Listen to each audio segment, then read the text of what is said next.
Hi, this is Jake Wolf from CISA 5 recording a Tech Tip Tuesday video. I was at the Skyward Conference here in Wisconsin recently and learned that my video here of teaching some Google Chrome tips and tricks was 5 years old. And so the screenshots are a bit outdated. So I thought, okay, it's due here for a new video. And I'm going to do this on the screen where I'm not logged in, just so you're going to see if I was going to start a whole new Google Chrome profile and experience, this is how I might do it.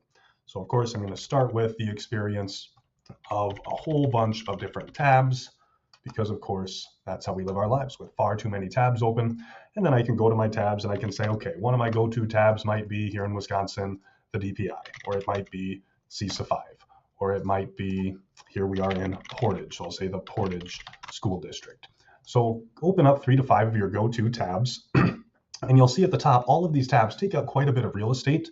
What I might consider doing is pinning these go-to tabs. So right-click on it and pin. Here I'm going to right-click on CISA 5 and pin, right-click on the DPI website and pin. And you can do this with your go-to websites like Gmail, Google Drive, Calendar, your different student information system, your LMSs. And you can see over here on the side when I pin them, I'm left with just this little logo, that little thumbnail logo of the website, and I can fit more on there. So that's the tip number one, pin those tabs. Here's another trick. I'm going to right-click on it, and I am actually going to add this tab to a group.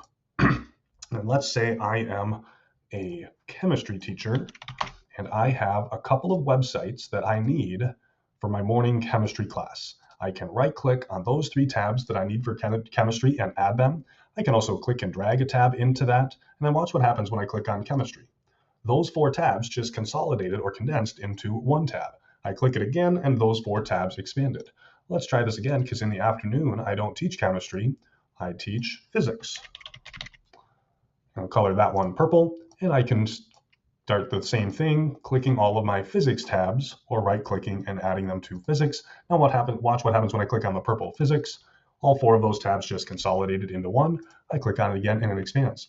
Now this is really helpful for students too, because think about, they're using Chromebooks, and if they have all of these tabs running in the background all the time, it's going to slow down their system. What they can do is they can right-click on these tabs. So say they only have a block schedule, they only have a class every other day, or they're only doing Genius Hour or 20% time every Friday. You can have them take all those Genius Hour tabs, consolidate them, right-click, and you or your students don't delete the group because you want to come back to it. Instead, close the group. Now, it took those groups away from my tabs up on the top. Let me do the same with chemistry here. I'm going to right-click on it and close it. So now it's not taking up real estate on my tabs, nor is it running in the background. Essentially, I put it to sleep. But here it is. You can find it on my bookmarks bar. Physics and chemistry are there. This follows you from one device to the next. So from your Chromebook or your laptop to your desktop, so long as you're logged in with your school account. So now I can click on physics again, and you can see it brings it right back up to my tabs, opens up those 4, and I'm ready to hit the ground running. So that's a great tip. So we can group tabs as well as pin them.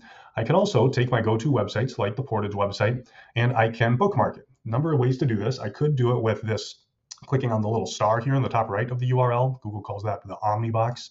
My preferred method is actually to grab this little symbol here on the left side of the URL, those 2 little dots and 2 little lines, and click and drag that down into my bookmarks bar. And I just realized my bookmarks bar isn't showing, so I'm going to hit Control-Shift-B to turn that on. If I was on a MacBook, it'd be Command-Shift-B. And now I can grab that little symbol.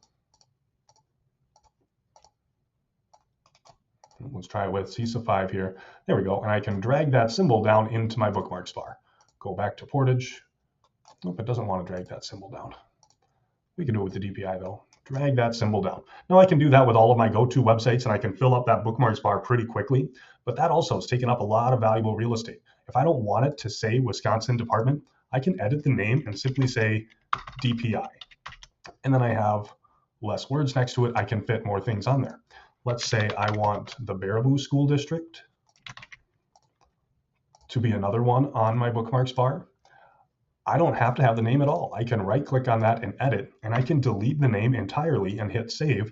And now I'm just left with a little Thunderbird logo. And that allows me to fit more things on my bookmarks bar. Teach this to your students and others in your life so they can fit more of their go-to websites all in that one space on their bookmarks bar. So there are less clicks that they have to go to during transition time to get to the websites where we want them to be. So that's a great trick. Here's one more trick. I can right-click on my bookmarks bar, and I can add a folder. I'm going to call this folder AI.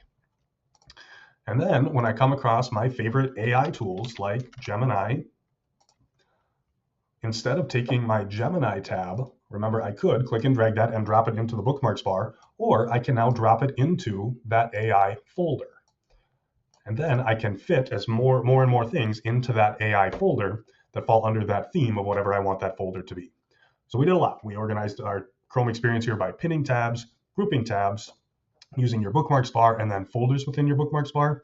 Let me show you one more. Say I wanted to have both Portage and Baraboo school districts up side by side at the same time on one screen. I can right click on that website and I can go down to add tab to split view. On the left hand side, I see Baraboo. Oh, look at that, the cross country team there. And then I can go over here and show Portage on the right hand side.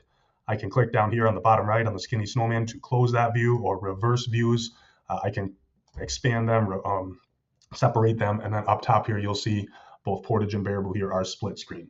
If you're blessed with dual monitors, you probably don't need this, but if you have limited screen space, this is a nice way. Think about the data going from your LMS to your SIS. If you have to manually do some grading and carrying over, it's nice that you can simply right click, arrange the split view, or when you're done, separate it and go back to single view. So that's pretty cool. Some other things here coming up. All right, so Google Update went through. I can now right click up on my top bar and go down to show tabs vertically. And ooh, what a change. Now my pinned websites up here, CISA 5 and the DPI, are up on the top.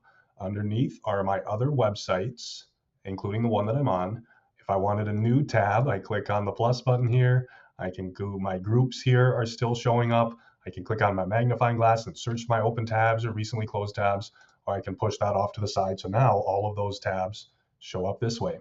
So something to consider if you want to try having your tab show up vertically. If you don't like that, no problem. Right click and go back to show tabs horizontally.